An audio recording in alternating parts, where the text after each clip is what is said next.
41 உயிர்களுக்கு நீதி வேண்டும். அதற்காக இந்து மக்கள் கட்சி ஒரு மாபெரும் கோரிக்கை பிரச்சார இயக்கத்தை நாங்கள் முன்னெடுத்திருக்கிறோம்.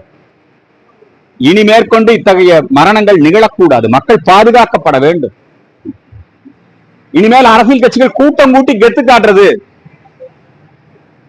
சினிமா நடிகரை பார்ப்பதற்கு செயற்கையாக கூட்டம் கூடுவது, மக்களை காக்க வைப்பது, இத்தகைய கூட்டங்களை நீதிமன்றம் மிக தெளிவா சொல்லியிருக்கு. நெடுஞ்சாலைகளில் கூட்டங்கள் நடத்தக்கூடாது, மக்களுக்கு இடையூறு செய்யக்கூடாது.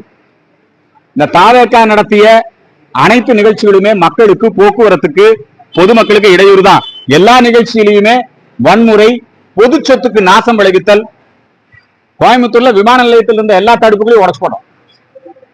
எல்லா இடத்துலயும் பொது சொத்துக்கு நாசம் விளைவிச்சாங்க. இங்க நாமக்கல்ல 16 பேர் மயக்கமடைஞ்சிருக்கிறார். இந்த தாவேகாங்கிறது அது அரசியல் கட்சியா பதிவு பண்ணிருக்காங்க. அரசியல் கட்சின்னா 18 வயது வந்தவர்கள் தான் ஓட்டுரிமை. குழந்தைகள் அங்க வர வேண்டியதில்லை. எதுக்காக குழந்தைகளை, பெண்களை எல்லாம், முதியோர்களை எல்லாம் கொண்டு வந்தீங்க?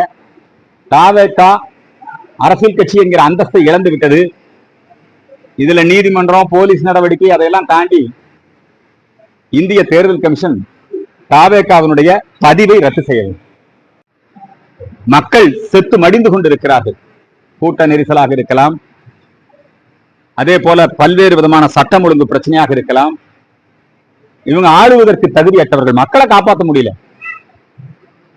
விஜய் மேல எஃப்ஐஆர் கூட போட முடியல. இவங்களை இந்த ஆட்சி நீடிக்க கூடாது. Dismiss DMK, ban TVK, arrest Vijay, CBI enquiry நடத்தணும்.